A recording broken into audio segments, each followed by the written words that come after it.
Hello everybody and welcome back for another beautiful day in the prairies. Yes, it's true. In Manitoba, winter lasts forever. But you know what else is true? When it's beautiful, it is beautiful. So, starting last night, almost all of my plants spent the night outside. Figure we'll take a look at that. And I definitely wanted to show you those cherry blossoms that I'm so excited about. And it turns out the Saskatoon berry bushes in the front are just covered with blossoms this year too, so we might actually get a really good harvest from them. Super excited. Anyway, let's get started looking at the plants. So here we have this, what is it, the squash, the pumpkin, cabbage.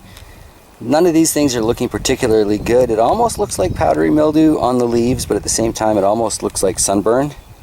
Seems to me powdery mildew's got more of a gray. I apologize for the dog whining in the distance. He's tied up on his leash out front with shocks and never very happy about that. This chard has been doing fairly well. It's been out for the last few nights. So I think it's probably about time to put that into the ground. One less thing to worry about flooding when it does rain. Looks like we might be getting a little bit of that today, which would be good. Still got a few of these kale that are surviving. And those chard down there, I can't believe how well that one is coming back. I thought for sure it was completely dead. Those basil seem to be adapting to the outdoor sunlight fairly well. But I want to get well, as much of this into the ground as I can in the next few days. Yeah, I just want to get it in there. Now that the rains are coming, everything's at risk of flooding, right?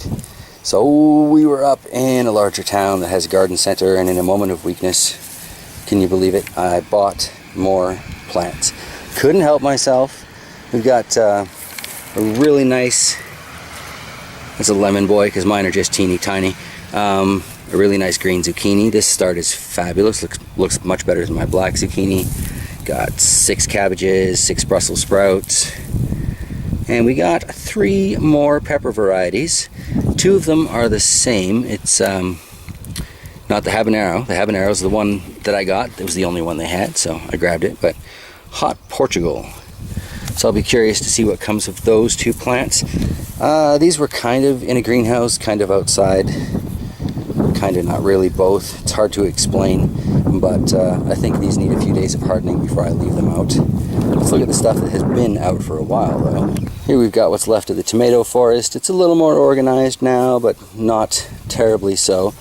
One thing I was noticing earlier today that I find fascinating, now that the indigo rose tomatoes are outside in the sun, it's much easier to tell which ones they are compared to everything else. That stem went purple.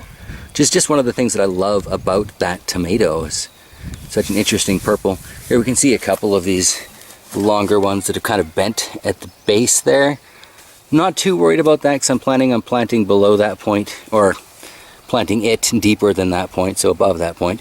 We've already got suckers coming off on there though, so clearly the plant itself is doing all right.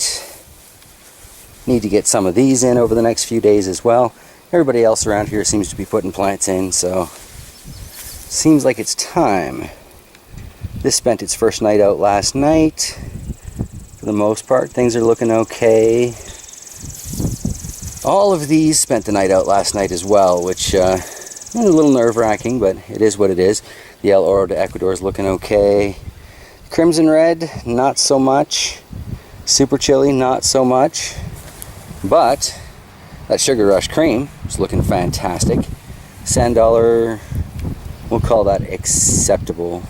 Troll's Tomato Sauce Garden, everything out here has been, out for a few days, aside from maybe this tomato that we just put out on Sunday. The flowers still seem to be surviving. They haven't fallen off yet. Looks like that might even be a new cluster up there. Excellent. Excellent. I kept seeds for this because it's a Manitoba variety. It's good and hardy, and it was pretty productive last year, all things considered. Okay, so the wind has picked up. I'm trying to block it as best I can, but here we are at the bunker garden. Looks so much nicer with soil in the middle of that, doesn't it? But all 3 of these tomatoes seem to have survived their transplanting. They're not looking great, but I dug them down to a point where it was below this soil there, and it was still kind of straw at the bottom. So I had to water them really, really deep to get them to perk up at all. And this one on the end, I was pretty sure was a full-on dead one. Gonna be a goner for sure, but what do you know? Perseverance, patience, persistence. Pick your P on that one, but either way, this tomato decided it's gonna come back. So hopefully the nights will stay warm enough that this wasn't a bad idea. Like I say, everybody else is planting out too, so the rest of the tomatoes are coming out. Gonna be planting those peppers into the ground soon. Kind of leaning towards this area here. We have, well, where this patch of dead weeds is, this pile of dead weeds, or this big rock that kind of sticks up. I think it's a rock anyway. I'm hoping it's not some old septic tank or something. But I've been watching the yard these last few days, and this is definitely where I get the most sun over the course of a day. So that's where them peppers are going. And then I still think we're putting the tomatoes kind of along the fence line up there, so we'll see. What I'm really thrilled to be sharing with you today, however, is these delightful little cherry blossoms on our tree off to the side here. As I've mentioned in a couple of other videos, I was expecting it to take several years to see any sort of edible return on our investment, but even seeing just these few flowers, I am very excited. This first year of production is, you know, okay, and then the next year should be great, and it just keeps getting better as it gets bigger, right? In theory, that's how this whole tree thing works, isn't it?